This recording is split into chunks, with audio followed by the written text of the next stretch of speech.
Fala pessoal, sejam muito bem-vindos a mais um episódio do nosso videocast NephroPapers. E hoje a gente vem falar de um tema que vem cada vez ganhando mais espaço nas mesas de discussão, seja do nefrologista, mas de todo clínico, né?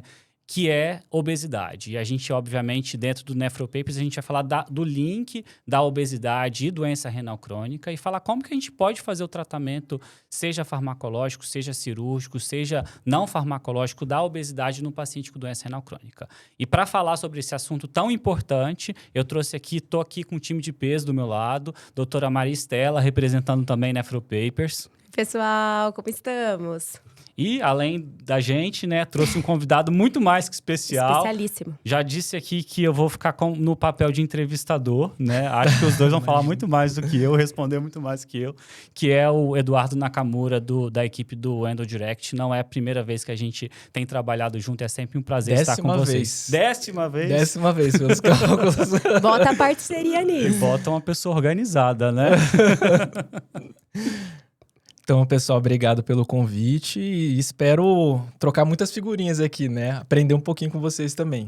Boa, vamos ver o que a gente consegue fazer, né, Estelinha? Pra gente não passar vergonha hoje. É isso aí. Então, gente, acho que a primeira coisa que a gente precisa começar definindo o que é obesidade, né? E a definição vem, a princípio, de um critério muito bem estabelecido, muito pontual, muito direto, que é o uso do IMC, né? Então, hoje, pela OMS, a obesidade é definida como um IMC maior ou igual a 30, né? Existe uma discussão especificamente para uma subpopulação asiática, se a gente deveria utilizar um diferente ponto de corte, mas de uma forma geral, incluindo para a população brasileira, a gente vai cortar em 30 para chamar de obesidade, não é isso? Perfeito. E acho que, além disso, né, Laio, a gente precisa também conversar e aproveitar que o Edu tá aqui, que hoje em dia vem se mudando, né, essa definição de obesidade, apesar de amplamente utilizarmos o IMC como um critério, né? Até porque o IMC ele não é um critério propriamente para obesidade, sim para definição de peso corporal. E hoje, o que a literatura traz para nós é que o mais importante, na verdade, é você caracterizar a adiposidade, né, o excesso de gordura corporal. Inclusive, publicações mais recentes trazem esses dados de que deveríamos utilizar outras medidas que não o IMC isoladamente, né, Edu? Isso, perfeito. É até uma publicação desse ano, né, de 2025, do Lancet, que propõe uma nova classificação de obesidade baseado não só no IMC, porque, como vocês falaram, o IMC ele avalia excesso de peso, não necessariamente excesso de gordura, mas sim em medidas adicionais, seja por critérios antropométricos, como circunferência abdominal, relação circunferência-quadril, ou mesmo também exames de imagem que a gente usa muito na prática como endocrinologistas, né, como bioimpedância ou densitometria de corpo inteiro para avaliação de composição corporal. Perfeito, gente. Então, assim, a gente está falando de uma definição que vem de muitos anos, né, que é o uso do IMC, mas atualmente e até recentemente foi proposta essa nova classificação de definição de obesidade. Como o Edu falou, a gente fala de obesidade como excesso de adiposidade. Então, além do IMC, maior ou igual a 30, eu preciso confirmar aí essa adiposidade por um outro dado, seja antropométrico, seja um exame de imagem, etc. E, além disso, essa publicação ela é muito interessante porque acho que pela primeira vez fica muito bem sugerido que a obesidade ela se trata de uma doença, ela pode se tratar de uma doença crônica, progressiva, com disfunção orgânica, com limitação de atividade diária, né? Até pouco tempo atrás, a gente tem pensado muito a obesidade como um fator de risco para condições como hipertensão, diabetes, lipidemia, doença renal crônica, mas hoje em dia já se discute muito isso da obesidade doença, e aí esse artigo, né, essa publicação, esse grupo de pessoas, sugeriu uma subdivisão da obesidade em obesidade pré-clínica e obesidade clínica. E na obesidade clínica, a gente teria esses critérios de IMC maior ou igual a 30 associado a uma comprovação de adiposidade, associado a uma disfunção orgânica, ou associado, que é muito legal também, não necessariamente a uma disfunção orgânica, mas uma limitação, uma disfunção funcional, né? Uma limitação da funcionalidade. Né? Então, eu acho que é uma coisa que ainda não está totalmente difundida e aceita, mas eu acho que essa discussão vai ganhar bastante espaço, né? Sim, sim. Acho que, na verdade, é a tendência, né? Porque a gente só falar como excesso de peso, isso pra gente não traduz em muita informação. Agora, se a gente entende que tem um excesso de gordura e que aquele excesso de gordura já levou a disfunções orgânicas ou redução da funcionalidade do paciente, a gente está entendendo que a gente não está atuando mais na prevenção. A gente já tem que atuar do ponto de vista terapêutico mesmo. A complicação já aconteceu. A gente já está um passo atrás ali, entendeu? Então, isso fala muito também sobre a questão da urgência do tratamento, né? Esse paciente é aquele paciente que... Será que eu vou esperar 3 a 6 meses com mudança do estilo de vida e tudo? Ou será que já não vale a pena eu usar uma medicação que também trata as comorbidades dele, né? Como a própria doença renal crônica ou diabetes. Então, é interessante que isso traz um pouco para a gente uma questão também, né, de funcionalidade e a progressão da doença, né? A história natural da doença. A gente vê isso com hipertensão, com diabetes, né? Pré-diabetes, diabetes sem complicações microvasculares ou macrovasculares e o diabetes com complicações micro e macrovasculares. A mesma coisa aqui. Então, basicamente, a gente está entendendo a obesidade como qualquer outra doença crônica progressiva. Legal, muito, muito legal essa percepção, esse entendimento e o tanto que a gente está evoluindo nesse entendimento, né? E no detalhamento, no cuidado a mais desse paciente que tem obesidade, seja pré-clínica, seja clínica aí. E aí, falando de disfunção orgânica, a gente até trouxe aqui para os nossos ouvintes que também estão conseguindo assistir ao nosso videocast, a gente trouxe uma figura desse artigo do Lancet, né, que mostra um pouco das possíveis disfunções orgânicas associadas à obesidade como uma doença, né, obesidade clínica. E quando a gente olha, né, a gente tem aqui disfunção em sistema respiratório, a gente tem apneia do sono, a gente tem disfunção hepática, a gente tem disfunção cardiovascular, né, isso é muito claro para todo mundo, né? Mas a gente tem aqui também a disfunção renal, seja definida ela por uma redução da taxa de filtração glomerular ou por aumento da albuminúria, né? Então, é nessa disfunção, é nessa correlação que a gente vai conversar e detalhar o nosso videocast daqui para frente.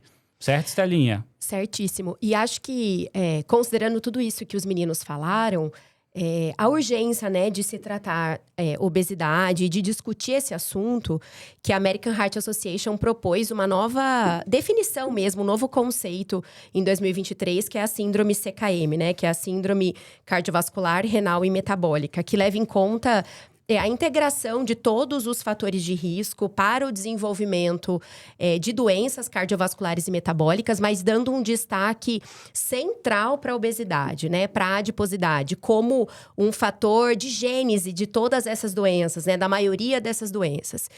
Dado o papel central de inflamação da obesidade como um fator de risco para as outras doenças. Então, é urgente, né? Esse assunto, ele é urgente, a gente precisa discutir não só os fatores de risco e a sua fisiopatologia, mas principalmente o tratamento, né? Que é um paciente que está todo dia no nosso consultório, no nosso ambulatório. Sim.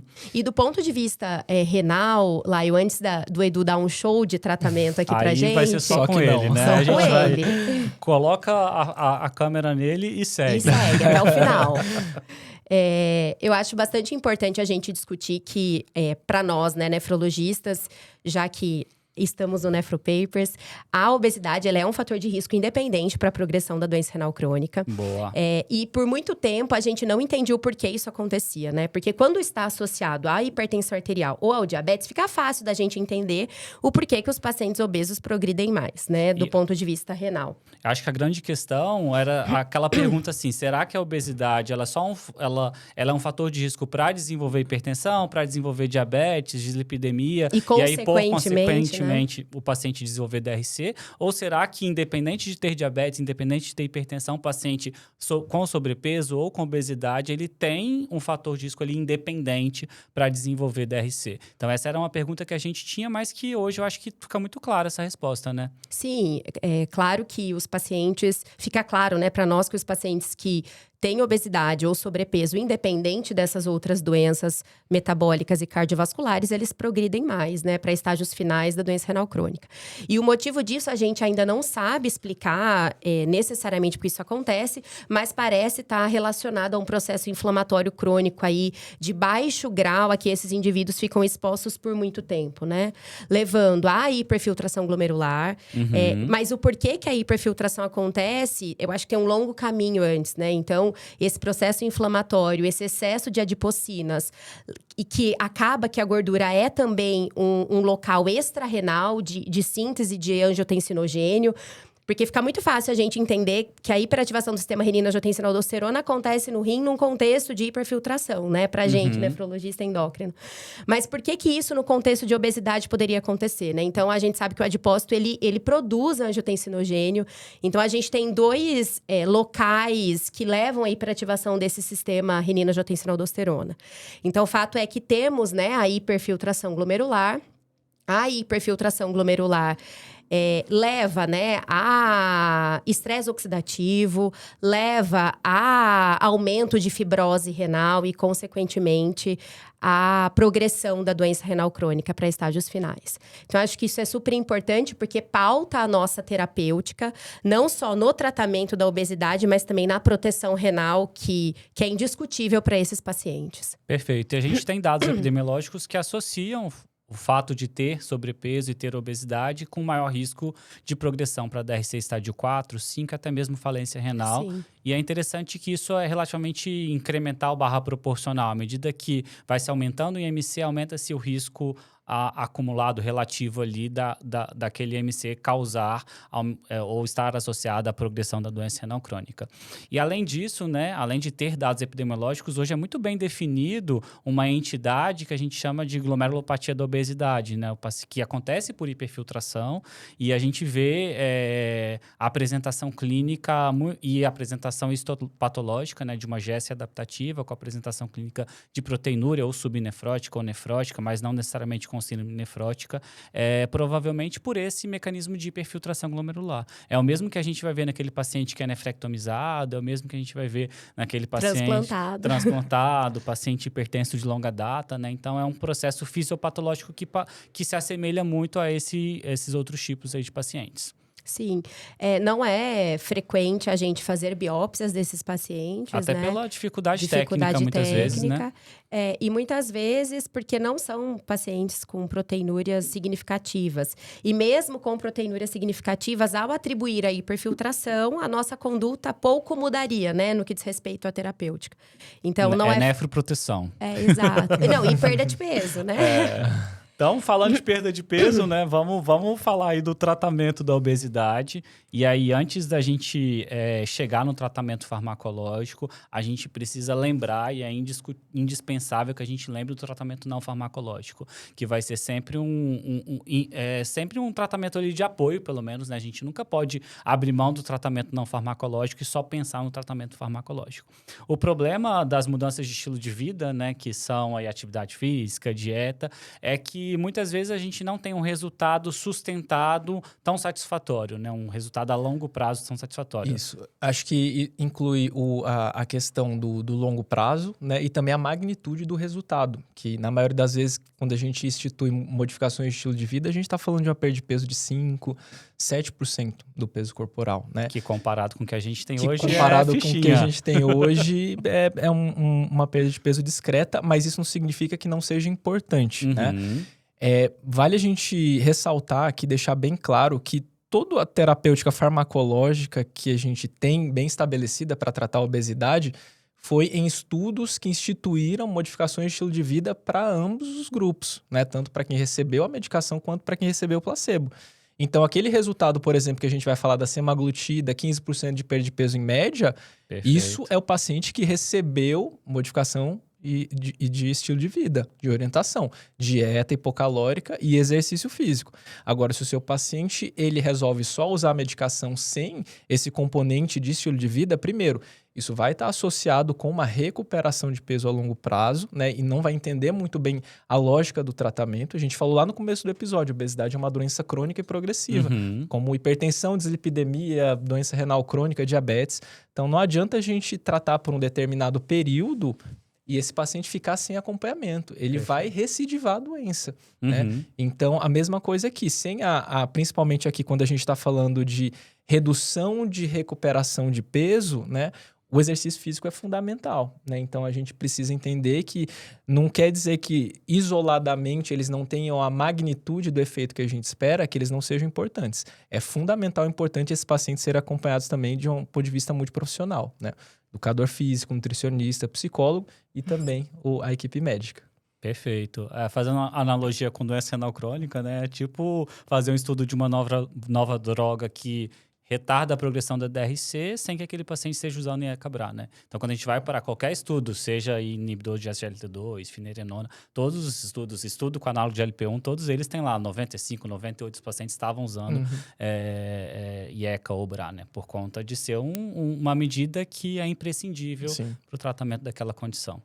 Né? Então, puxando um pouquinho desse assunto, né? Quando a gente pensa que existe essa correlação de fator de risco de sobrepeso, obesidade, diretamente com doença renal crônica, a gente faz aquela pergunta inversa. Será que se eu tratar obesidade, eu vou reduzir a progressão da doença renal crônica, né? Então, um dos primeiros estudos que surgiram nesse cenário é um estudo que, inclusive, testou o tratamento não farmacológico, né? Então, um estudo que foi publicado lá no New England em 2013, um estudo chamado de AHEAD, Look Ahead, né? Então, um estudo randomizado, um grupo recebeu mudança intensiva do estilo de vida e no final de um ano esse grupo perdeu mais ou menos 8% de peso corporal, enquanto outro grupo, que era o grupo placebo, perdeu mais ou menos menos de 1%. E aí, quando a gente vai olhar como desfecho secundário, que era o desfecho secundário que ele chamou de doença renal crônica de muito alto risco, ele teve uma redução de 31% aí desse risco relativo. Então, lá atrás, a gente já conseguia ver que a redução da obesidade, ela implicava aí também numa redução de progressão da doença renal crônica. Eu acho que o desafio da mudança de estilo de vida, e isso o Edu traz para nós, né, como experiência, e é muito, muito mais do que nós, é que é muito difícil você sustentar isso por longos períodos, né? Eu digo assim, isoladamente, como uma medida de intervenção para o tratamento da obesidade. Veja, os nossos pacientes, a despeito de serem obesos ou de terem sobrepeso, é um tratamento que a gente propõe para os nossos pacientes, até porque tem correlação com progressão da doença renal, com hipertensão, diabetes, e a gente vê que a adesão ainda assim é muito limitada. Então, veja, o tratamento não farmacológico, ele é muito complexo, né? E junto ainda, associado a isso, com a obesidade, às vezes os pacientes eles têm muitas limitações mecânicas, né? Sim. Mecânicas, então, psicológicas, né? Financeiras, né? Porque é caro, né?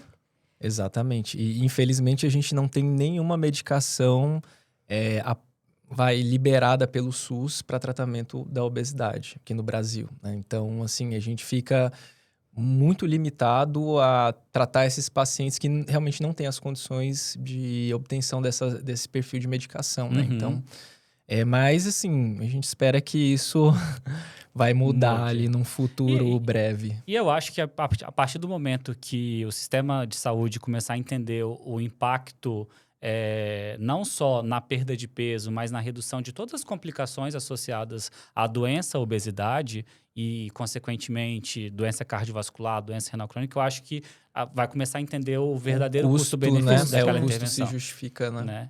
Visto que a gente custo viu efetivo, com o inibidor do SGLT2, né? Assim, é impressionante, eu acho que a velocidade com que a gente conseguiu liberação da medicação no Sistema Único de Saúde, né? Exatamente. Então, acho que é uma questão de tempo também para a gente conseguir ter acesso mais amplo para essas medicações, e a gente está falando especialmente dos análogos de LP1, né, na população com obesidade. Perfeito.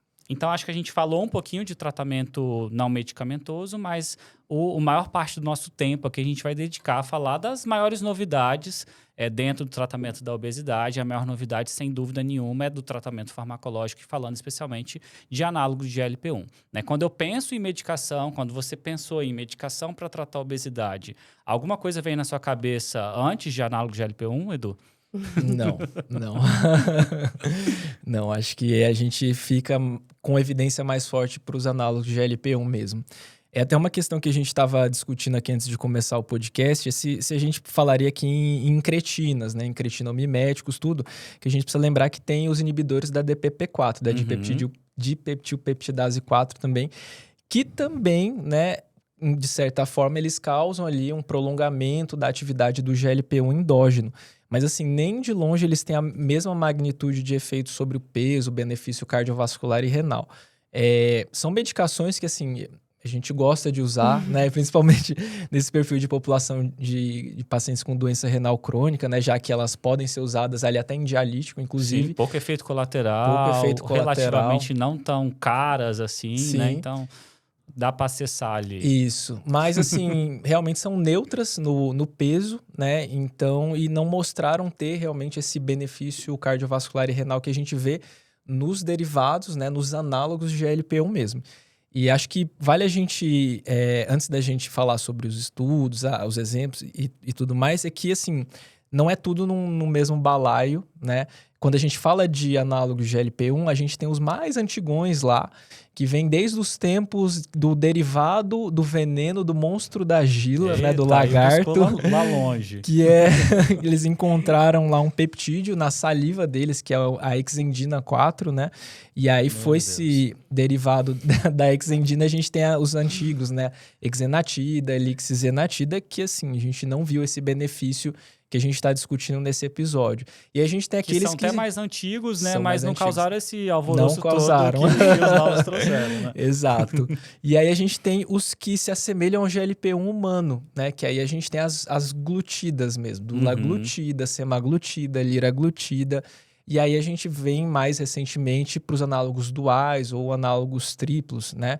Que aí a gente tem mais recentemente a tirzepatida, que é um análogo GIP e GLP-1, né? Então, só para o pessoal se ajuda situar... nós aí, o que essas peptídeos, que essas moléculas fazem? Primeiro, o que é uma incretina, né? A incretina é um hormônio intestinal, né? Secretado em resposta à chegada de alimento e que vai estimular a secreção de insulina dependente de glicose. Então, são medicações, diferente do que muita gente acaba divulgando de uma forma errada, eles não são secretagogos de insulina, né? Porque, assim, não é uma secreção de insulina independente de glicose, igual acontece na sulfonilureia e nas meglitinidas, tá? Então, é uma secreção de insulina de forma que, assim, o risco de hipoglicemia nesse paciente, isoladamente, é muito baixo, tá? Então, você estabiliza a glicemia do paciente, melhora o diabetes nesses casos. E aí, assim, bom, historicamente foi visto inicialmente em diabéticos o benefício dessas medicações e o efeito colateral principal era perda de peso, né? E aí, mas depois a gente foi vendo o benefício em pacientes com obesidade e sem diabetes, né? Mas são... peptídeos, né, hormônios secretados pelo intestino.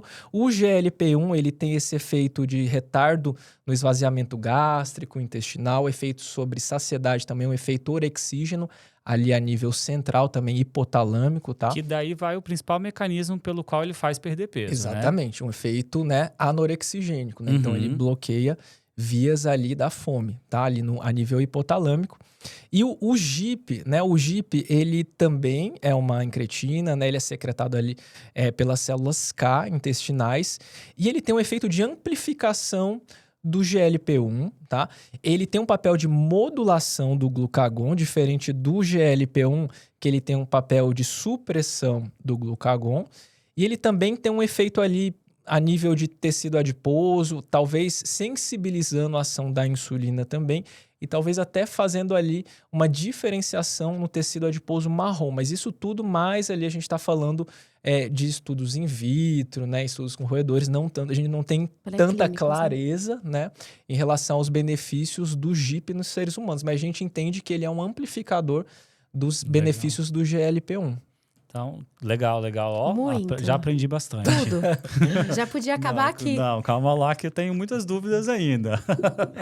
Mas só para deixar bem claro, então, para todo mundo, né? Então, quando a gente fala das principais drogas, né, disponíveis no Brasil, a gente fala principalmente de semaglutida, de liraglutida, de dulaglutida, que são análogos de GLP-1 derivados de GLP-1 humano. E vamos falar do dual, que é o tirzepatida, que é um análogo de GLP-1 e de GIP. Isso, perfeitamente, exatamente. E essas medicações, principalmente falando aí de semaglutida, de liraglutida e de tirzepatida, são medicações que são aprovadas especialmente para tratamento de diabetes tipo 2. Perfeito. E o tratamento de obesidade ou tratamento de pacientes que têm IMC acima de 27 com comorbidade, não é isso? Exatamente, isso, com comorbidades agravadas pela obesidade. São essas as aprovações de bula delas. Hoje a gente está vendo uma ampliação dos cenários de aprovação dessas medicações, né? Como, por exemplo, a própria semaglutida, com a aprovação dela para ser usada para redução de risco cardiovascular, né? Em pacientes Legal. com obesidade. E mesmo a tirzepatida, a gente está vendo, por exemplo, nos Estados Unidos, ela foi aprovada para tratamento da apneia do sono em pacientes com obesidade. Então, assim, a gente está vendo porque elas são tão eficazes no controle, né? Da obesidade, no controle do excesso de gordura desses pacientes, que elas melhoram significativamente as comorbidades, a ponto da gente prescrever elas para comorbidade quando em associação, né, com a obesidade. Idem a esteatose hepática também, né, Edu? Exatamente. E falando das medicações disponíveis no Brasil, né, assim, a gente precisa olhar também para o impacto delas quando a gente fala de perda de peso, né? Então, a gente trouxe essa figurinha aqui para quem consegue também nos assistir, mas a gente também vai falar os dados dela. Então, mostra um pouquinho de cada uma das medicações que são utilizadas para obesidade, aprovadas pelo FDA, e o impacto na perda de peso. E aqui, essa tabelinha, ela mostra especialmente liraglutida, semaglutida, tirzepatida na dose já otimizada, naquela dose máxima. Isso. Bom, hoje a gente tem 6 medicações aprovadas pela Anvisa para tratamento da obesidade e do sobrepeso, né, associado a comorbidades. A única que não tem aqui na figurinha é a sibutramina, que ela está aqui disponível só no Brasil, que ela foi banida, né, dos Estados Unidos depois dos resultados do estudo SCOUT, né, que mostrou aumento do risco de eventos cardiovasculares com o uso da sibutramina.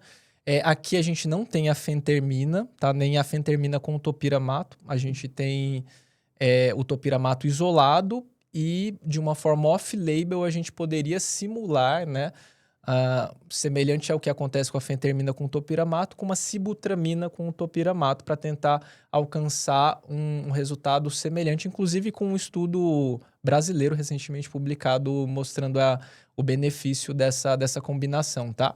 Aqui eu só vou ser meio chatinho, que o Orlistat tá super estimado aqui, essa perda de peso, Você não tá? tá de acordo com Orlistat, gente, Orlistat, assim, a magnitude do efeito sobre a obesidade é muito discreta, tá?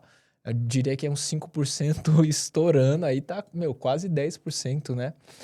E, bom, então a gente tem aprovado aqui pela Anvisa Orlistat, naltrexona com bupropiona, liraglutida, semaglutida, tirzepatida e sibutramina. Então, a gente tem 6 medicações aprovadas para tratamento da obesidade. Boa. Falando dos análogos de GLP-1, né? Então, se a gente for falar liraglutida, semaglutida, tirzepatida, né? Liraglutida, nome comercial é? A gente tem 2, né? A Victoza, Saxenda e também, mais recentemente, né? A gente tem o Oliri e o Lirux. Né? Tá. E aí, na dose máxima, que é aquela dose de 3 miligramas dia, certo? Isso, essa é a dose para obesidade, né? Às vezes a gente confunde um pouquinho porque tiveram os estudos inicialmente com pacientes diabéticos que viram doses menores e as doses com pacientes para tratamento de obesidade são doses maiores.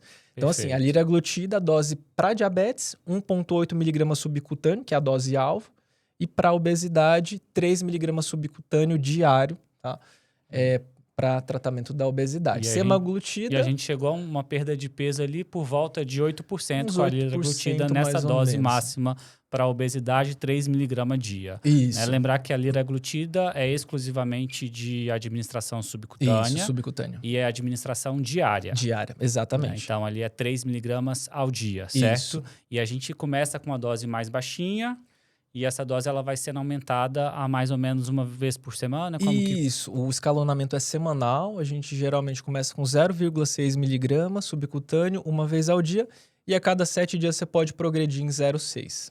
Beleza. Lá com a semaglutida, nome comercial de administração subcutânea, a gente tem o Ozempic, famosíssimo, Perfeito. né? Famosérrimo. E o Wegovy. Tem mais Isso. algum outro? Não, só esses 2. A dose máxima aí é 2,4, é isso? Isso, Para a obesidade. Isso, vamos lá. Dose máxima aqui no Brasil para obesidade 2,4, né? E subcutâneo semanal. E aí a gente atingiu uma perda de peso ali por volta de 15%, nos ensaios clínicos. Isso. Né? O dobro, mais ou menos, do que a gente conseguia com liraglutida. Exatamente. Para diabetes, a princípio, a dose-alvo é 1 miligrama subcutâneo semanal. É até importante a gente saber essas diferencinhas, né? Com base também nos estudos que a gente vai discutir no Flow, né? Entender Boa. por que ele usou 1 miligrama subcutâneo da semaglutida. Mas também, né, assim, você pode chegar numa dose maior para diabetes. Lá nos Estados Unidos, o FDA aprovou 2 miligramas para diabetes. E também já tem estudo mostrando que dose maior da semaglutida de 7,2 miligramas Meu Deus. levou uma perda de peso maior comparado com 2,4. Mas isso Eu tudo quero ainda ver quem off-label. aguentou isso daí. Isso. Que aguenta pagar também, né? Exatamente, custo alto. Boa. E aí a semaglutida a gente começa com a dose de 0,25. Isso. A semaglutida subcutânea, a gente faz a administração uma vez por semana e a gente vai escalonando essa dose a cada pelo menos 4 semanas. Então, Isso. é mensal Isso. até atingir essa dose máxima de 2,4 miligramas semanal. E aí, por fim, a gente tem... Lion, antes, e a sema via oral, Eita, Edu? é verdade. Exato. Aqui temos uma pegadinha. Exato. Bom, o pessoal confunde muito isso, né? Acha que a sema oral é o Ozempic em comprimido, né? Não, na verdade, a gente não tem as mesmas evidências que a gente encontrou para sema subcutâneo para semaglutida via oral, tá? Então, por exemplo, a aprovação para obesidade é a sema subcutânea. A gente Eita. não tem aprovação para Olha a pegadinha semaglutida via oral para tratamento de obesidade, apesar de a gente já ter estudo com uma dose específica para avaliar a perda de peso em pacientes com obesidade, né? O estudo, para quem quiser procurar, o estudo OASIS, tá? Que aí avaliou uma dose bem maior do que a dose que a gente tem disponível. O estudo avaliou a dose de 50 miligramas de sema via oral, em comparação com a dose que a gente tem aprovada para tratamento de diabetes, que é 14 miligramas via oral ao dia, tá? Então, assim, são coisas bem distintas quando a gente está falando dos benefícios da semaglutida. A gente, via de regra, né, a gente está falando da sema subcutânea, apesar de que a gente está vendo estudos com a sema oral também mostrando benefício, inclusive um estudo mais recente que mostrou benefício cardiovascular com a semaglutida oral em pacientes diabéticos tipo 2, tá? Então, é coisa mais recente, mas assim, entender que são coisas diferentes e não dá pra gente extrapolar um pro outro. E o raciocínio aqui também da sema oral você começa com uma dose mais baixinha e também vai escalonando de tempo em tempo. Isso, exatamente. Começa com 3 miligramas e você pode fazendo esse escalonamento, né? 7 e depois 14 miligramas. Você nunca teve nenhum paciente que chegou aos 50 miligramas, não? Não. Nunca usei para essa finalidade, não, e nem nessa dose. Beleza. Isso é por conta da biodisponibilidade? Biodisponibilidade muito baixa pela via oral. Né? Se a gente comparar com a dose 2,4, né? né? É verdade. É bem diferente. Interessante. E aí, por fim, né, a gente tem a mais famosa do momento, né? Famosinha. Que não se fala em outra coisa, que é a tirzepatida, né? Então, como a gente falou, é um dual, um análogo de GLP-1 e GIP. E aí, na dose máxima, né, para o tratamento de obesidade, 15 miligramas por semana. Também a administração é exclusivamente subcutânea. Também, assim como a semaglutida, uma vez na semana, diferente da liraglutida. Aqui, o famoso Mounjaro, né? Enfim, o nome comercial. Isso. A gente atinge aqui mais de 20% de perda ponderal, comparado com ali mais ou menos 15% com a semaglutida, mais ou menos 8% com a liraglutida. E se a gente olhar aqui, ó, mudança de estilo de vida fica aqui por volta de 5%. Isso. Né? Então, qual que é o escalonamento de dose? Como que a gente costuma fazer com tirzepatida? Isso. O escalonamento da tirzepatida, a gente começa com 2,5 miligramas, que é uma dose inicial, só para a gente avaliar a tolerância mesmo à medicação, e o escalonamento é a cada 4 semanas, semelhante ao que acontece com a semaglutida. Então, a gente faz um escalonamento progredindo em 2,5 miligramas, né? Com o objetivo de atingir aí os 15 miligramas, se possível, que a gente tenha um maior benefício de perda de peso, chegando a mais de 20% de perda em média, né? Então, você tem pacientes que perderam 30% no estudo, 40%, né? Mas a gente está falando que, em média, eles perderam mais de 20% de peso. É muita coisa. É muita coisa. E é relativamente rápido, né? A gente está falando aí, em média, um prazo entre 1 ano a 1 ano e meio, né? Até os pacientes atingirem o platô, se eles conseguirem tolerar o escalonamento de dose. Se a gente considerar um paciente com 100 quilos perder 25% é 25 quilos, né? Exatamente. Em um ano. Exatamente. Dá 2 quilos por mês. É muito Né? rápido, né? Exatamente. E eu acho que a questão também para nós é quando escolher essas medicações, né? Em que cenário que... Bom, eu tenho um paciente com adiposidade, eu, né, com IMC acima de 27 associado a outras comorbidades. E quando que eu escolho uma em detrimento da outra, né? Eu acho que os nossos estudos, enfim, trouxeram algumas respostas. Mas acho que isso é importante, né? A gente entender que quanto à magnitude de perda de peso, a TIRSE foi superior, né, a outras medicações. Mas no caso da maioria dos nossos pacientes, nós estamos falando de pacientes com múltiplas comorbidades, né? Então, a gente precisa de estudos que nos demonstrem não só, né, a perda de peso, mas também benefício em desfechos cardiovasculares e renais. Isso. E para isso a gente tem, né, alguns estudos que avaliaram os desfechos, que acho que é importante a gente comentar também um pouquinho sobre eles, né, Lai? Ah, com certeza, né? E aí o nefrologista, eu dou aula de DRC, né? Sempre dou aula Apaixonado por reduzir aí a progressão da doença renal crônica. Né? Saiu na metade do ano passado. Sim. Infelizmente, saiu um pouco depois da publicação do CADIGO, né? Então, o CADIGO de manejo de DRC não contempla o estudo FLOW. Mas é um estudo muito legal, que fez uso da semaglutida na dose de 1 miligrama semanal, né? Começava com 0,25 até atingir a dose máxima de 1 miligrama semanal, porque ele incluiu pacientes que tinham diabetes tipo 2 e que tinham doença renal crônica. Então, esses pacientes ou tinham de 50 a 75 de taxa de filtração com albuminúria de 300 a 5 mil miligramas, ou tinham de 25 a 50 com albuminúria de 100 a 5 mil miligramas. Então, gente, não foi estudada para taxa de filtração abaixo de 25, não foi estudada para população sem albuminúria ou com menos de 100 de albuminúria e não foi estudada para população sem diabetes tipo 2. Né? Então, um ensaio clínico randomizado, duplo cego, placebo controlado, assim, o desenho de estudo é muito realmente bom, robusto. É muito bonito esse desenho de estudo. Sim. Né? E aí ele acompanhou esses pacientes por 3 anos, mais ou menos. 3,4 anos. 3,4 anos, muito obrigado. Precisão. E como desfecho primário desse estudo, ele avaliou um desfecho composto renal, que era queda da taxa de filtração glomerular sustentada ou doença renal crônica em estágio final, né, falência renal, necessidade de diálise ou transplante renal, ou morte de causa renal e morte de causa cardiovascular, certo? E aí ele viu com uma redução aí do desfecho primário de mais ou menos 30%, 20%, quanto 24%, 24% no desfecho primário. de desfecho primário. Né? Então, é um estudo que randomizou mais de 5 mil pacientes, se eu não me engano. Então, um desfecho bem robusto aí. Lembrando que dessa população, a gente tinha cerca de 95% dos pacientes usando IECA-BRA, mas, infelizmente, de novo, quando a gente fala de uma terceira ou quarta droga, a gente tinha só 15% dos pacientes usando inibidor de SGLT2. Né? Então, talvez aí, assim como aconteceu para o finerenona, né, a gente fica aquela pergunta, e se estivesse usando inibidor de SGLT2?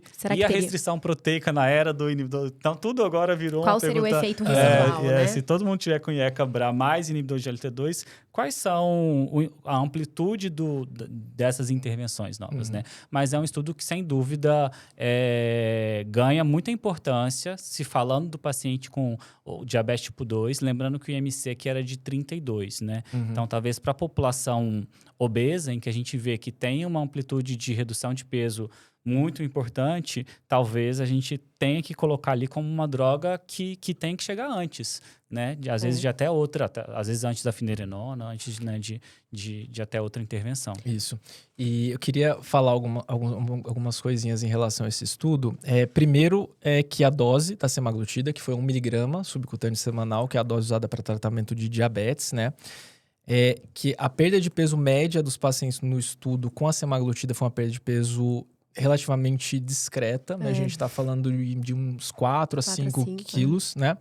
Então, assim, provavelmente essa magnitude dos efeitos talvez não foi aí em sua totalidade mediada pela perda de peso, né? Então, talvez tenha um net effect aí de efeitos anti-inflamatórios, né? Antioxidativos aí que escapou um pouco do nosso entendimento. Mas, assim, é uma evidência muito forte, né? Pra gente realmente prescrever a semaglutida nessa população.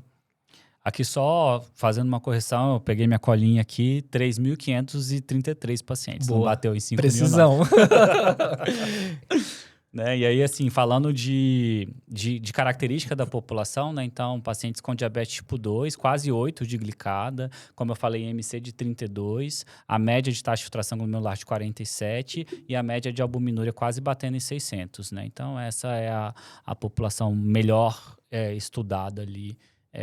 E infelizmente, a gente talvez o grande problema seja aí o inibidor de GLT2, mas pensando na doença obesidade, eu acho que fica muito interessante a gente olhar esse estudo. Sim. Mesmo que não tenha sido um critério de inclusão, né? Até uma coisa sim. que eu parei, olhei, pesquisei e falei, cara, ele não levou em consideração o IMC para incluir esses pacientes, mas não. Ele levou em consideração diabetes tipo 2 e a dose do semaglutida para tratar diabetes tipo 2, que era 1 mg semanal. Exato. A gente até fica se questionando se esse estudo tivesse usado a dose para tratamento de obesidade, né, e talvez usado o IMC como um critério, se a gente a magnitude desses achados, né?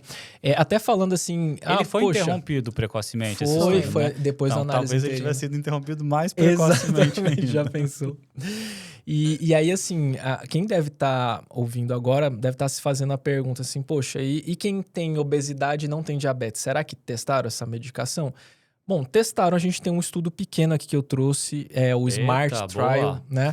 Um estudo que foi publicado aí no ano passado, que avaliou pacientes com obesidade ou sobrepeso, né? IMC maior ou igual a 27, com uma comorbidade agravada pela obesidade que não seja diabetes. E comparou a sema na dose para tratamento de obesidade, 2,4 versus placebo, e avaliou como desfecho primário um desfecho renal, né? A relação albuminúria-creatininúria. E ele selecionou também, além do peso, tinha que ter albuminúria de pelo menos 30 até no máximo 3.500 miligramas de albuminúria ao dia, mais uma taxa de filtração glomerular de pelo menos 25 ml minuto, tá? E cortou para cima. Isso. E aí, assim, é um estudo pequeno, é um estudo com 101 pacientes só. Assim, tem toda a limitação dos pacientes que foram incluídos no estudo, que ele selecionou aqui, que metade tinha glomerulonefrite crônica como etiologia e outra metade hipertensão. E em relação ao desfecho primário, ele reduziu, em média, em mais de 50% na relação. Na relação à albuminúria e creatinínúria, com um peso significativo aí. Como foi um estudo que durou 24 semanas, é difícil da gente falar também, né, em relação a desfechos duros também, sim. Né? Tipo, poxa, em 6 meses você vai esperar... Morrer menos? Morrer menos? Sim, não entrar em diálise, não sei, queda né? sustentada de mais de 50%, não tem como, É difícil, né? É pouco tempo. E assim, pegando uma população com A2 de albuminúria, né? Isso. Que na maioria dos estudos, inclusive com o inibidor de GLT2, a gente não consegue mostrar tão claramente o benefício para essa população, né? Perfeito. Com albuminúria menor que 200. Não é a população de maior risco pra gente, Você né? tem que acompanhar, vixe, ó. Muito então, exatamente. Vai tempo de estudo, haja paciência. Sim. É isso que o Edu falou sobre os efeitos, né? Não se correlacionarem, né, com a magnitude da perda de peso. Eu acho que é interessante até para a gente falar sobre os benefícios renais dessa medicação, que se postula, né, sobre isso. Então, a própria natriurese associada, né, ao uso dos GLPs. Então, de fato, quando você aumenta a natriurese, parece um pouco o que os ISGLT2 fazem, né? Vasoconstricção da aferente. Então, você sensibiliza a mácula densa ao ofertar mais sódio para os segmentos distais tubulares. Além de efeitos antioxidativos, proteção de túbulo proximal, né? Ao proteger esse túbulo da maior oferta de glicose, enfim. Então, de fato, não parece ser só correlação com perda de peso, né? Legal.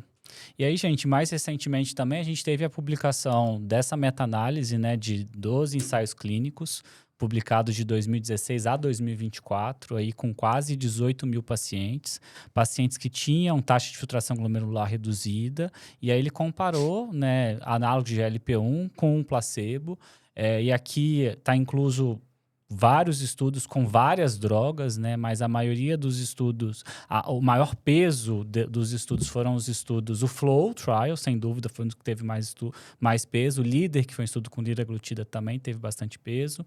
E teve mais um outro... O Rewind também, que é com a dulaglutida, que é uma que a gente tem que é aprovada para diabetes, mas não é aprovada para tratamento da obesidade, que também mostrou benefício renal e cardiovascular também.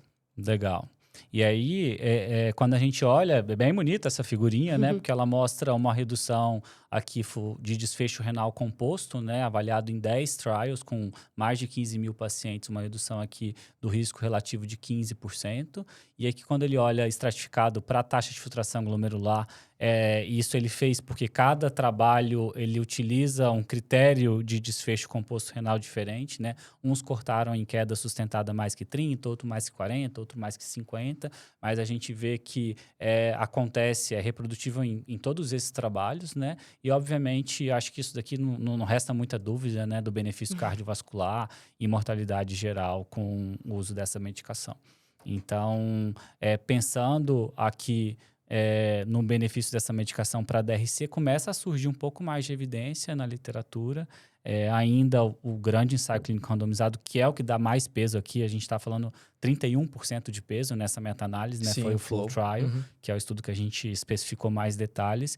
E aí, infelizmente, ainda para essa população, com diabetes tipo 2, taxa de filtração acima de 25 e com albuminúria, né? Isso. Pelo menos Sim. ali 100 de albuminúria. miligramas, isso. E aí, pegando esse gancho, vocês querem acrescentar alguma coisa em relação a dados científicos, benefício em desfecho renal? Alguém?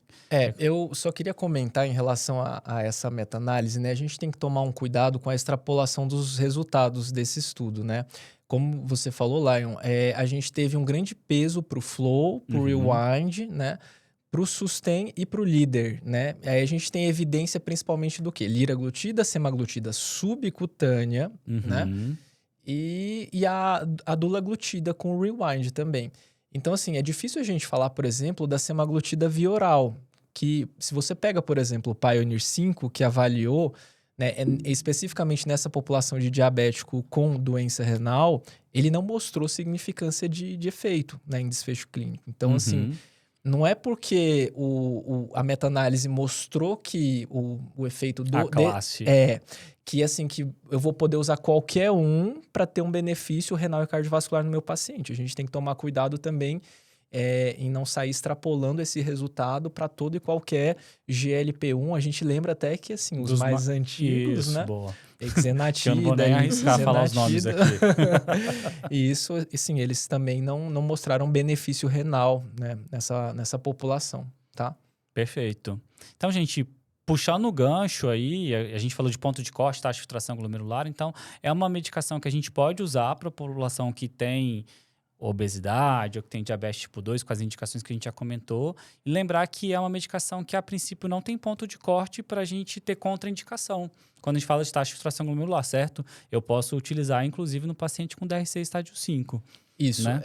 O único cuidado que a gente tem que ter é com as medicações mais antigas, que a gente praticamente não usa mais, né? A quizanatida e a lixzenatida, porque elas realmente têm eliminação renal, com metabólitos ativos e tudo. Então, assim, realmente, se for prescrever nessa população aí com um estádio 4, 5, a gente precisa evitar, tá? No mais, assim, liraglutida, semaglutida, tirzepatida, elas podem ser usadas, né? Que não teria esse risco aí de ter uma eliminação renal com metabólitos ativos, tá? E aí, falando também de limitações, né? Assim, sem dúvida, uma das limitações é o custo. Quando eu penso em utilizar essa classe de medicações para o paciente com DRC estágio 5, os que não precisam de correção, né? Os mais novos, eu tenho muita preocupação e muita interrogação, porque o paciente que está fora da diálise, né? Aquele paciente que está pré-diálise ali, se ele começa a ter sintomas gastrointestinais, né? Ele começa a ficar nauseado, né? Você acha que ele tá urêmico? A gente fica na dúvida, é Você acha que ele tá uremia ou urêmico? é da medicação? Então, eu acho que essa é uma preocupação que sempre tive na minha cabeça. Eu não tenho tanta experiência na nossa prática, na minha prática clínica, muito por conta da dificuldade de acesso, por conta do custo, mas é uma dúvida que sempre fica na minha cabeça. Eu acho que para essa população DRC estágio 5 pré-diálise, talvez eu não acho que seja o melhor momento, porque a gente sabe que os principais efeitos colaterais são gastrointestinais, então tem a questão de confundir com a uremia e também tem a possibilidade, eu queria que você falasse um pouquinho disso, Edu, do paciente desidratar. Exato. Não sei se tem alguma coisa disso de dado científico ou de dado de bula falando sobre o risco de insuficiência renal aguda. Exato. Até, Lion, foi o FDA, né, a agência regulatória dos Estados Unidos, no mês passado pediu para incluir um alerta na bula dos análogos de GLP-1 sobre o risco, né, de piora de função renal associada à desidratação, né? Esse é um cuidado que a gente precisa ter, principalmente com os análogos de longa duração, né? Porque, às vezes, é por isso que a gente segue todo um escalonamento para reduzir ao máximo o risco disso acontecer, para o paciente não ficar, né? Começa usando uma dose muito alta, o paciente passa a semana inteira vomitando, sem se alimentar, ele vai parar no pronto-socorro, né? E se você está falando de uma medicação com a meia-vida aí de uma semana, né? Então, assim, não passa. Não tem, tipo... Não dá para tratar em casa, né? Exato. Então, tem que ter esse cuidado, né? A gente tem que respeitar as etapas também. Tem um sentido da gente começar com uma dose baixa e ir progredindo ao longo das semanas, né? Para a gente reduzir ao máximo o risco disso acontecer. Mas isso foi, inclusive, né, uma pauta de discussão e o FDA pediu para incluir esse alerta na bula da medicação, sim. Legal. Eu vou até contar um caso recente. Semana. Um amigo meu estava usando... Não sou eu. Né, eu lembrei da sexóloga lá, né, das altas horas, um amigo meu. Amigo do amigo.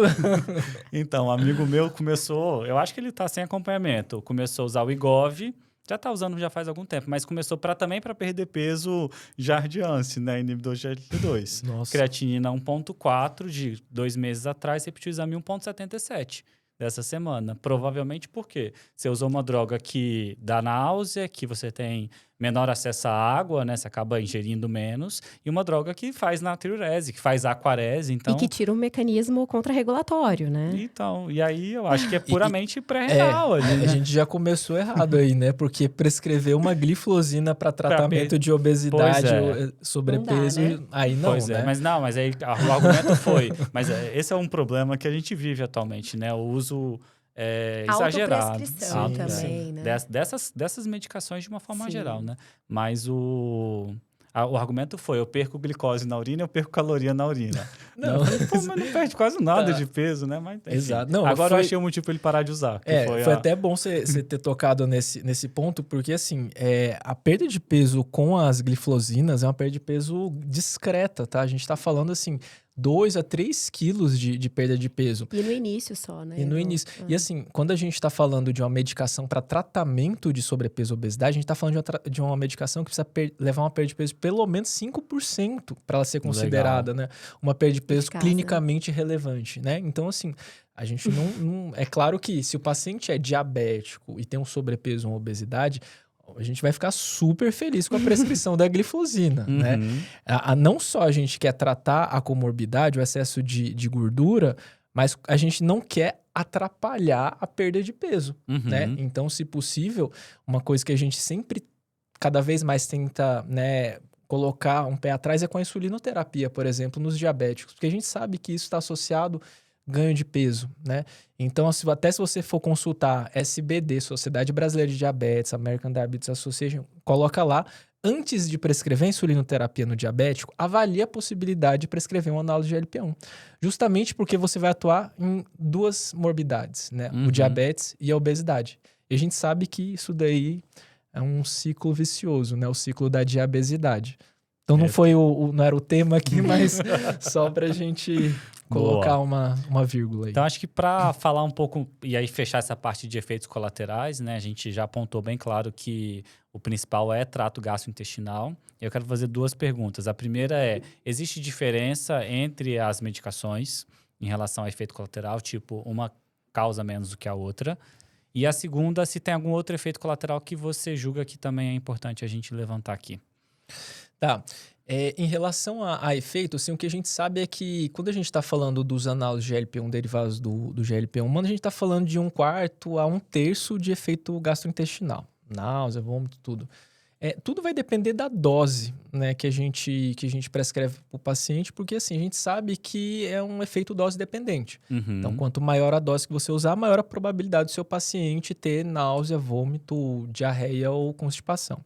A grande questão é que esses são efeitos transitórios. Na maioria das vezes, com a estabilização da dose, em 4 a 6 semanas, o seu paciente vai tolerar melhor a náusea e o vômito associado a essa medicação. A constipação, ela, às vezes, é um pouquinho mais persistente, né? Mas, no geral, os pacientes toleram bem, principalmente se a gente ajustar a alimentação deles. Se a gente tiver o auxílio ali de um nutricionista para tentar reduzir, às vezes, um pouquinho do excesso de gordura que está na comida, né? Então, fazer um ajuste dietético ali para não retardar tanto o esvaziamento gástrico e piorar os sintomas dispépticos desse paciente. Uhum. Mas, assim, no geral, todos dão mais ou menos essa magnitude de efeito aí de 20% a 30% de risco de sintomas dispépticos, né? A tirzepatida também tem essa mesma chance, né? Se a gente for avaliar até os estudos que compararam com a semaglutida, né, você vai encontrar um ou outro estudo ali que encontrou um pouquinho menos de efeito gástrico, né, de náusea com a tirzepatida. A tirzepatida, ela, inclusive, ela dá mais efeitos cutâneos, né, do que a semaglutida. Ela dá mais reações locais na aplicação, tá? Isso foi visto no estudo lá que comparou a tirze com a sema em dose para tratamento de obesidade, tá? Então, em relação a efeitos colaterais, são esses que a gente tem mais frequentemente. A grande maioria dos efeitos gastrointestinais a gente consegue manejar com dieta, tá? Constipação, aumentar fibra, exercício físico, ajustar a quantidade de água, né? Uhum. E, eventualmente, se precisar, pode usar um laxativo ali, né? Um bisacodil ou também um procinético para ajudar nas náuseas, né? Que a gente sabe que tem um efeito gastroparético importante. Mas, no mais, é isso que a gente precisa se... Em geral, você consegue atingir dose máxima ou geralmente você para antes? Tem 2 questões, né? A primeira é, em relação ao efeito gastrointestinal, tem uma parte significativa dos pacientes que não conseguem atingir a dose máxima por náusea. Tem muitos pacientes que relatam uma fadiga, uma falta de energia, que a gente vê muito isso com a semaglutida, né? O que acontece também é que os pacientes... É uma medicação potente, né? Então, às vezes, ele deixa de se hidratar, ele deixa de comer carboidrato, ele fica sem energia. E aí, às vezes, ele, ele ia na academia, ele não tem mais energia para fazer o exercício físico, entendeu? Então, isso é uma queixa muito frequente nos pacientes. Entendi. E assim, uma outra coisa que eu li um pouco é sobre perda de massa muscular e perda até mesmo de massa óssea para essa população que perde muito rápido o peso. Isso. Né? Então, por isso que lá no comecinho você falou o quão importante é manter esse paciente ativo. Né? Ter uma alimentação que seja balanceada, não restringir tanta proteína e manter a atividade física para evitar essa perda de massa muscular, de massa magra e também perda de massa óssea que pode vir junto. Perfeito. O exercício físico é fundamental aí, né, quando a gente está falando de preservação de massa magra e também de evitar a reabsorção óssea, né? Porque a gente sabe que o peso, ele exerce um efeito mecânico sobre o osso, né? E assim, o osteócito, ele consegue transformar um sinal mecânico em um sinal bioquímico hormonal, né? Então, quando você perde esse sinal mecânico, você começa a ter estímulo de vias reabsortivas. Então, por isso que a gente vê muito em pacientes que fazem cirurgias bariátricas, né? No primeiro ano após a cirurgia, ele pode ter uma perda de massa óssea significativa. Tudo vai depender da magnitude do efeito. Pacientes que são hiperrespondedores, perdem 20%, 25%, 30% e num período muito rápido, principalmente se não fizerem exercício físico, a gente precisa fazer uma densitometria nesse paciente ali. 6 meses, 1 ano, para reavaliar como que ficou essa massa óssea. Isso é um ponto importante. A massa muscular, como que a gente consegue reduzir essa perda de massa muscular? Mais uma vez, exercício físico, é importante a gente ter um componente de exercício resistido e também ingesta proteica. É super importante porque às vezes o paciente para de comer tudo, né? Então, não, tô nauseado com proteína. É muito comum ter um pouco de perversão até do apetite, né? Não, carne tá me deixando enjoado, né?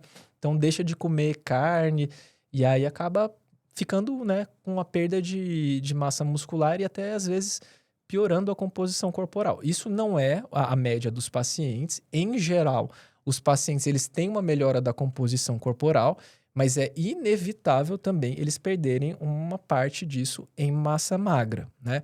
No geral, quando a gente está falando de perda de massa muscular, é de 20% a 30% a média esperada. Tem paciente que perde 50% e acaba mantendo o padrão de composição corporal, que não é o que a gente quer que aconteça, né? Por isso que é tão importante as modificações de estilo de vida que a gente comentou.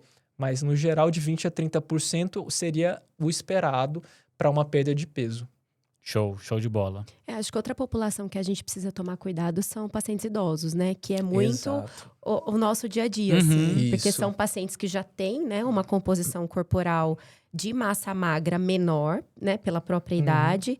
E ao introduzir essa medicação no nosso cenário, às vezes por conta de proteinúria residual ou para tratamento de obesidade mesmo, a gente acaba impactando, né, em morbidade para essa população, né? Então, eu acho que é importante a gente tomar bastante cuidado com a escolha do antidiabético para a população idosa, sobretudo, né? Perfeito, A gente tem que tomar cuidado até porque, assim, o idoso tem um risco significativo de desidratar também, né? Então, às vezes, você prescreve um análogo de GLP-1 de longa duração, ele pode ir pronto-socorro porque ele não tá bebendo água, tá só vomitando, né? E aí cai naquilo que a gente falou também. De começar, se for começar, a gente precisa tomar essa decisão em conjunto também, né? Avaliar bem criteriosamente se vale a pena a gente fazer uma perda de peso naquele paciente, né? E também, se a gente prescrever, a gente precisa garantir que tenha exercício e que a dieta dele esteja adequada, né? Ajustada. Pronto. Vou fazer só mais uma pergunta, prometo. Nesse paciente que você está fazendo tratamento com análogo de GLP-1, perde peso, né? Existe uma preocupação alguma em relação à perda de micronutrientes, deficiência de nutrientes? Você costuma sugerir alguma dosagem de algum desses nutrientes de tempo em tempo? Como que geralmente é feito? Olha, assim, os análogos de GLP-1, eles não levam a uma doença desabsortiva, né? Então, a gente está falando de uma perda de peso por mecanismos orexigênicos, né? E anorexigênicos, né? Então, a gente vai ter uma redução de ingesta calórica, né? Inclusive, teve um estudo até recentemente publicado que avaliou a quantidade calórica com a tirzepatida. Quanto que os pacientes reduziam em quantidade calórica em média e mostrou lá entre 600 e 700 calorias em média ao dia de déficit calórico, né? Então, assim... Agora eu esqueci da pergunta. Dos nutrientes. Dos nutrientes, tá.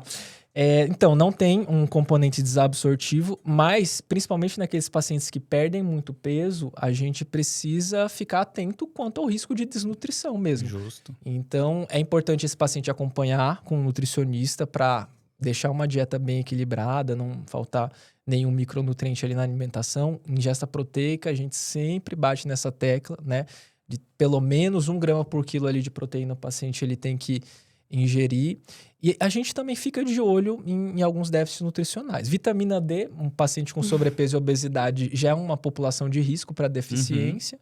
Ainda mais com risco aí de perder massa óssea, né? Exatamente. E aqui assim, a gente falando de ingesta proteica, né? Assim, todo mundo deve estar se perguntando, DRC, ingesta proteica, restrição proteica, né? Eu acho que aqui, talvez a gente não tenha uma resposta indiscutível, mas na minha opinião é muito claro que o paciente que está usando o análogo de LP1 e que está perdendo peso é um paciente que não deve fazer restrição proteica, sim. né? As nossas diretrizes, elas deixam muito claro que a gente só deve fazer restrição proteica para aquele paciente com taxa de fração glomerular reduzida, vida, menor que 60, fora da diálise, se ele tiver estabilidade clínica, se ele não tiver risco de sarcopenia, se ele não tiver perdendo peso, internado, enfim. Então, para essa população, a gente vai ficar com vocês, ingesta proteica aí de 1 grama quilo dia. E, bom, mas acho que é válido sempre que a gente vai começar um tratamento para perda de peso, a gente tem um perfil nutricional basal do paciente, pelo menos ali um perfil de ferro, um ácido fólico, um B12, né? Um hemograma, né? Ver se não é um paciente que já tem uma anemia, até para a gente acompanhar ele, né? Então, ele vai ter uma perda de peso ali, vale a pena a gente reavaliar periodicamente isso também. Mas a gente fica sempre de olho na vitamina D, perfil de cálcio a gente gosta também, cálcio, PTH. O Nefra também gosta, né? Gosta. Olá, eu tenho mais uma perguntinha. Eita. Edu, e você acha que vai sobrar espaço para cirurgia bariátrica? Eu acho que sim, eu acho que... Boa pergunta. Bom, aí a gente até teve os dados, né, de estudo de fase 2 da retatrutida, né, que é um análogo triplo, aí mostrou perdas de mais de 25% em média. A gente fala, bom, será que a bariátrica está com os dias contados? A minha opinião é que não, tá? Eu acho que sempre vai ter espaço. A gente também tem os pacientes que não respondem análogo de GLP-1 e vou te falar que isso não é infrequente no consultório, seja por motivos de resistência à medicação, seja por motivos financeiros ou por não tolerância mesmo. Perfeito. Muito comum mesmo isso que eu te falei, por exemplo, de não tolerar por fadiga, de não tolerar por efeito gastrointestinal e falar, não consigo manter a medicação. Ou às vezes você... intratável, né? Assim, você não consegue tratar o paciente. Ou às vezes você deixa ali mais uma dose muito baixinha em que a magnitude do efeito vai ser muito discreta. Então, ainda vai ter, eu acho que ainda vai ter espaço para bariátrica, porque assim, não são todos os pacientes que respondem, não são todos os pacientes que têm condições financeiras, então a gente vai ter a bariátrica assim como um recurso, né? Não são coisas excludentes, porque o tratamento da obesidade, ele não é um pilar único, né? Então, eles são vários pilares. A gente falou aqui da dieta, do exercício, do remédio e também da cirurgia, né? Perfeito. Como qualquer doença crônica aí em que a gente dá para tratar a hipertensão com cirurgia, né? Sim, até tem ganhado um pouco mais de foco. Então, acho que é a mesma ideia também. E assim, acho que pra gente terminar, né? A gente falou bastante aqui, já falamos bastante coisa, né? E eu acho que pra gente terminar, a minha outra pergunta seria... do tratamento farmacológico, existe espaço ainda para as outras opções medicamentosas, né? Sim. A gente falou muito dos GLP-1 aqui por conta do benefício cardiovascular, benefício renal, magnitude dos efeitos e também, a gente consegue melhorar uma série de comorbidades. Mas aqui até o Lion colocou a tabelinha aí, a tabelinha aqui da diretriz da Abeso, tá? De tratamento farmacológico da obesidade. E assim, o fato da gente ter medicações com alta potência para tratar a obesidade, com benefícios para além do peso, não quer dizer que a gente tenha que usar aquela que seja a mais potente, né? E a mais atual. A gente sempre vai ter uma caixa de ferramentas ali para tratar o nosso paciente e que a gente precisa individualizar o tratamento também. Então, a gente sabe que existem diferentes perfis de padrão alimentar. Então, a gente sabe que tem o hiperfágico, tem o paciente que tem o padrão compulsivo, o padrão beliscador. Então, assim, o comer emocional.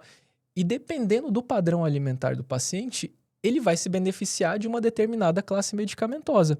Do mesmo jeito que quem tem hipertensão e hiperaldosteronismo, que a gente adora uma espironolactona. Com certeza, né? Absoluta. Então, a mesma ideia vale aqui para o tratamento da obesidade. Então, não é só a gente usar o remédio mais potente e o mais atual para tratar a obesidade. A gente tem uma caixa de ferramentas, a gente precisa avaliar qual ferramenta vale mais a pena naquele padrão do paciente, perfil, né? Naquele perfil do paciente. E a gente tem, né, também pacientes que têm diferentes comorbidades, diferentes perfis financeiros, né, diferentes tolerâncias a medicações, E obesidade é uma doença crônica, progressiva, recidivante. Então, muitas vezes a gente vai ter até que associar medicações, como a gente faz na hipertensão e no diabetes, né? Então, a gente não quer dizer que a gente vai deixar um tratamento e que tenha que ser o tratamento necessariamente o mais potente, o mais atual, tá? Então, acho que era essa a mensagem em relação ao tratamento farmacológico. Show de bola. É isso, aprendemos demais. Aprendemos muito. Valeu a pena. Todos. Demais. Todos nós. Então, gente, acho que pra gente fechar, né? Acho que é legal sempre a gente colocar os pontos principais, as mensagens finais, né? Então, vou falar aqui e aí se vocês quiserem complementar, fiquem super à vontade. Acho que o primeiro ponto é entender a obesidade como uma doença crônica progressiva, né? Entender essa nova classificação que eu acho que deve vir para ficar, às vezes com outro ajuste aqui, né, de obesidade pré-clínica, clínica, entender essa correlação de sobrepeso e obesidade como um fator de risco independente para a doença renal crônica, né, e todas as outras disfunções orgânicas que podem vir junto com a obesidade. E aí, quando a gente fala de tratamento da obesidade, a gente tem que lembrar que um pilar imprescindível é o pilar de mudança de estilo de vida, né, ele tem que vir junto com o restante. Tratamento farmacológico, acho que a grande estrela são os análogos de GLP-1, e aí, como o Edu frisou muito, não é a classe como um todo, lembrar das drogas mais novas, derivados de GLP-1 humano, lembrar do dual, que é o de tirzepatida, e aí a gente sabe que tem benefício para perda de peso, tem benefício num paciente com obesidade, com diabetes tipo 2, e aí, falando da população com DRC, mais especificamente, a gente tem estudo com a semaglutida, que é o FLOW Trial, e lembrar que ainda tem um espacinho pequeno, talvez, para outras medicações e para cirurgia bariátrica. Não sei se vocês querem complementar com alguma outra coisa. Acho que é isso. Acho que é isso. Foi bem legal. Bem sintético. Boa. Sim. Então, gente, muito obrigado. Edu, muito Edu, obrigado obrigada. por ter aceitado Agradeço o o convite convite. e por ter ensinado tanto pra Tanto. gente. Ô, que isso. Vamos escolher outro tema. Pro 11º. Pro 11º. Gente, obrigado. Até a próxima. Valeu, pessoal. pessoal. Obrigadão, Até. viu? Até mais.